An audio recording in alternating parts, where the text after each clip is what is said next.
আজকে কথা বলবো গতকালকের একটি অনাকাঙ্ক্ষিত এবং দুঃখজনক ঘটনা নিয়ে। ঘটনাটা হচ্ছে একজন মেয়ে তার বাবাকে খুন করলো। এখন এই মেয়েটির সম্পর্কেই বলবো আসলে ঘটনাটা কি, পুরো ঘটনাটা কি এবং কেন সে মেয়েটি তার বাবাকে খুন করলো সে বিষয়টি আজকে আপনাদের জানাবো। এই মেয়েটি ছিল নেশাগ্রস্ত। এমন কোনো নেশা নেই যা তিনি করেন না। আমরা যে শাহবাগীদের নিয়ে মাঝে মাঝে কথা বলি বা কথা ওঠাই এবং ফেসবুকে তাদের ছবিগুলো নিয়ে আমরা যে বিভিন্ন মজার ছলে বিভিন্ন কিছুই অনেকে লেখে, এই শাহবাগীরা যে মন মানসিকতায় গড়ে উঠেছে এই মেয়েটি ঠিক একই মন মানসিকতায় গড়া। এই শাহবাগীরা যেমন প্রকাশ্যে ধূমপান করতে চায়, ঠিক এই মেয়েটাও প্রকাশ্যে ধূমপান করতে চেয়েছিল বা ধূমপান করতো। যে এমন কোনো নেশা নেই এই মেয়েটি করে না। এই নেশার জগৎ থেকে বের করে আনতে তার বাবা এই মেয়েকে বোঝাতো। এই যে নেশার জগৎ থেকে তার বাবা তাকে যে বের করে নিয়ে আসতে চেয়েছিল, এটাই তার ভালো লাগেনি। এই মেয়েটা নেশার এমন পর্যায়ে গিয়েছিল, তার বাবা এই নেশার জগৎ থেকে এই মেয়েটাকে ফিরিয়ে আনতে থানায় জিডিও করেছিল, কিন্তু এতেও কোনো কাজ হয়নি। যাই হোক, এই মেয়েটা এবং তার বাবা একটা বাসায় থাকতো। সেই বাসাতে দুইটা রুম ছিল। কিছুদিন পর এই মেয়েটা দুইটা মেয়েকে এনে সাবলেট হিসেবে ভাড়া দেয় আর একটা রুম। এখন তখন একটা রুমে এই মেয়েটা থাকতো, আর একটা রুমে ওই দুইটা মেয়ে থাকতো। বাবা কি করলো স্যাক্রিফাইস, এখানেও স্যাক্রিফাইস করলেন। তিনি কি করলেন, ডাইনিং রুমে থাকলেন।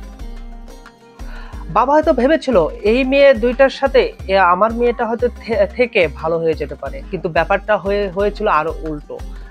তারা সমষ্টিগতভাবেই নেশার মধ্যে জড়িত ছিল, আরো বিকারগ্রস্ত অনেক কাজই করত।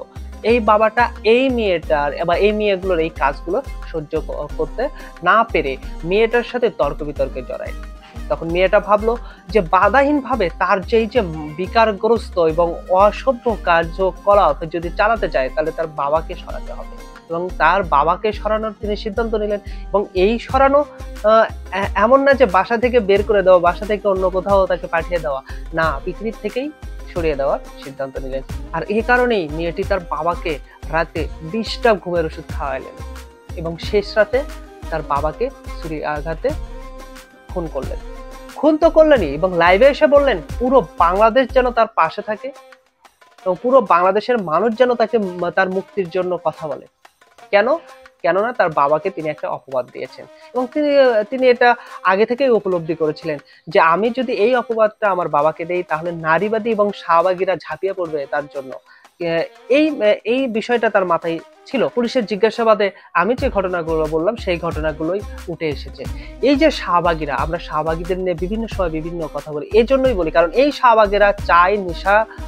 এরা তো প্রত্যেকজনই দেখবেন এরা নেশাগ্রস্ত এবং অন্য মন মানসিকতা। এর আগে ঐশী যে নেশাগ্রস্ত ছিল এবং এই শাহবাগীদের উত্তরসূরি ছিল এবং আমরা তথাকথিত নারীবাদীদের উত্তরসূরি ছিল, সেও কিন্তু তার বাবাকে মাকে খুন করে। নেশার জগৎ থেকে সবাই দূরে থাকি, নেশাকে না বলি, নিজেরা শান্তিতে থাকি, সমাজকে শান্তিতে রাখি এবং দেশকে শান্তিতে রাখি। ধন্যবাদ।